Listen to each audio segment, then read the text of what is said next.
Assalamualaikum warahmatullahi wabarakatuh.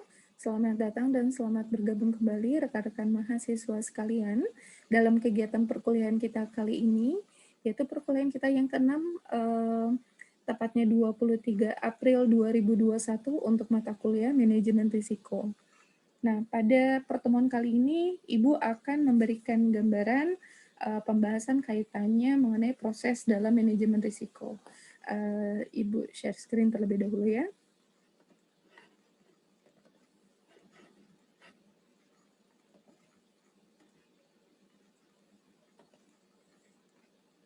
Oke, sebelum Ibu bahas lebih dalam mengenai pembahasan kita kali ini, Ibu ingatkan kembali kepada rekan-rekan mahasiswa sekalian, jangan lupa untuk akses LMS terlebih dahulu dan submit kehadiran pada hari ini. Selain itu, setelah kalian mengkaji bersama kaitannya mengenai manajemen risiko, setelah itu silahkan kerjakan soal pada forum diskusi pada hari ini.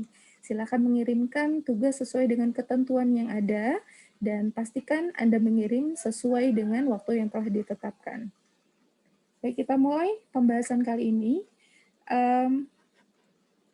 Untuk bahasan kali ini kita akan sedikit memberikan gambaran mengenai langkah-langkah dalam proses manajemen risiko, di mana kita ketahui bahwa dalam satu organisasi tentunya bidang apapun itu tidak akan lepas dari risiko yang kemungkinan terjadi.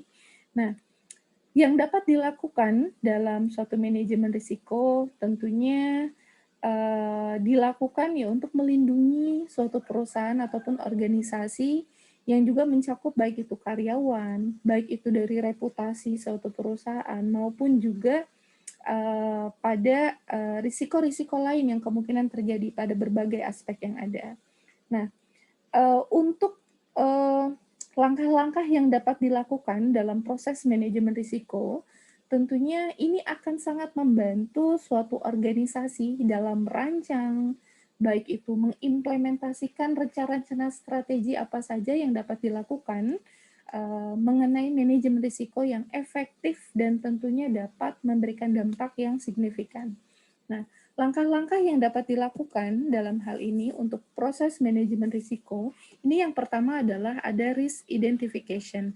Nah, risk identification atau identifikasi risiko sebagai tahap awal, langkah awal yang dapat kalian lakukan ya untuk mengidentifikasi sebenarnya kemungkinan risiko yang dapat terjadi pada suatu organisasi itu apa. Jadi, supaya kalian dapat mengetahui dengan mengidentifikasi, kalian harus lakukan langkah pertama ini, jadi risk identification. Untuk mengetahui keadaan yang akan dihadapi oleh suatu organisasi atau perusahaan pada berbagai aspek yang ada. Ya.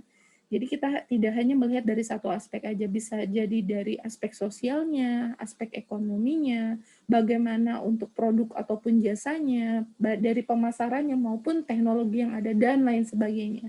Jadi dilakukan dengan menggunakan identifikasi risiko ini di tahap awal. Ya. Nah, risiko dari setiap aspek itu ini akan diklasifikasikan pada tahap pertama ini dapat kita identifikasikan ini berdasarkan kategori-kategori masing-masingnya disesuaikan dengan setiap kemungkinan risiko yang ada. Hal ini dilakukan memang untuk memudahkan tahap selanjutnya yang akan kita lakukan. Nah, tahap selanjutnya setelah kita melakukan identifikasi risiko, baru kita akan masuk ke proses selanjutnya yaitu melakukan risk assessment. Nah, pada risk assessment ini, setelah risiko itu kita identifikasi tadi di tahap awal sebelumnya, ya, maka tahap selanjutnya yang akan dilakukan adalah kita akan dinilai potensinya dari tingkat keparahan dari setiap kemungkinan risiko yang terjadi, ya. Jadi kita sudah apa ya? Sudah mengklasifikasikan dari kemungkinan risiko dari yang terparah gitu, dari yang tidak begitu parah sampai dengan pada yang sangat parah atau bahasa lainnya adalah yang potensial kerugiannya itu dari minimum sampai dengan maksimum. Nah, itu kita lakukan di sini. Nah, hal ini memang diperlukan untuk memberikan penilaian terhadap kemungkinan-kemungkinan risiko-risiko yang ada yang sebelumnya telah diidentifikasi. Untuk apa? Tentunya agar setiap risiko dapat berada pada prioritas yang tepat. Ya. Nah, setelah itu kita akan masuk pada tahap yang ketiga, yaitu risk response. Nah, pada tahap ini memang ini dilakukan untuk menerapkan langkah-langkah pengelolaan risiko. Jadi tentunya pada tahapan ini kita akan masuk pada beberapa tanggapan risiko yang umumnya terbagi dalam beberapa kategori. Jadi pada risk response ini kita akan masuk ke dalam pengelolaan risiko, ya. Jadi pada tahap risk response proses ini memang dilakukan untuk memilih dan menerapkan langkah-langkah dalam pengelolaan risiko. Nah, pengelolaan risiko apa sih yang dapat dilakukan? Nah, pengelolaan risiko kita dapat lihat di sini. Yang pertama ini ada risk avoidance, ya. Jadi memutuskan untuk tidak melakukan aktivitas yang mengandung risiko sama sekali. Ya, dalam memutuskan untuk melakukannya, maka harus dipertimbangkan potensial kerugian dan potensial kerugian yang dihasilkan dalam suatu aktivitas. Nah, yang selanjutnya adalah risk reduction. Nah, disebut juga bahasa lainnya itu adalah risk mitigation. Ya, jadi pengelolaan risiko ini untuk risk reduction dilakukan ya untuk mengurangi kemungkinan terjadinya suatu risiko atau mengurangi dampak dari kerusakan yang dihasilkan oleh suatu risiko. Ya, selanjutnya kita masuk ke pengelolaan risiko yaitu risk transfer. Ya, untuk risk transfer ini merupakan pengelolaan risiko dengan cara memindahkan risiko kepada pihak lain. Jadi ada pihak ketiga ya dalam pengelolaan risikonya. Jadi umumnya melalui suatu kontrak asuransi maupun hedging. Ya. Selanjutnya ini ada risk deferral. Jadi dampak suatu risiko itu tidak selalu konstan. Jadi lebih pada menunda aspek suatu proyek hingga saat di mana probabilitas itu terjadi untuk kemungkinan risikonya itu kecil. Nah, selanjutnya untuk risk retention, dalam hal ini risk retention ini kalau kita lihat penjelasannya di sini, walaupun risiko tertentu dapat dihilangkan dengan cara mengurangi maupun mentransfernya, namun beberapa risiko harus tetap diterima sebagai bagian penting dari suatu aktivitas. Ya, jadi kalau misalkan kita melihat kalau kita melihat contohnya itu adalah asuransi. Nah, tentunya dari asuransi tersebut tidak semua tercover. Jadi ada beberapa kemungkinan risiko yang memang ya harus ditanggung sendiri. Ya, nanti kita akan bahas lebih dalam mengenai setiap pengelolaan yang ada. Ya, ini baru gambaran umumnya saja. Kita akan bahas pada pembahasan berikutnya.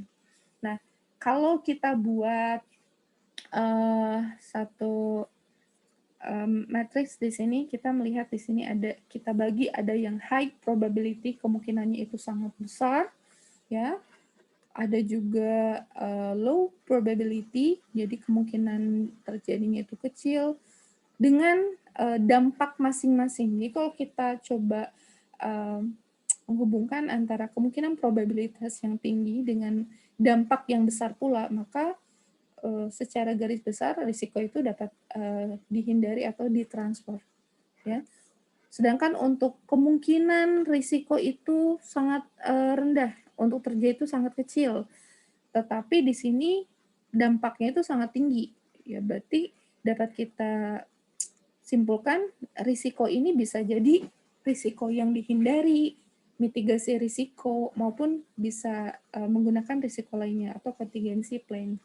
Nah, untuk tahap selanjutnya, di sini untuk high probability, jadi kemungkinan terjadinya itu sangat tinggi, tapi dampaknya itu tidak begitu besar. Maka dapat dilakukan mitigasi risiko maupun contingency plan. Ya.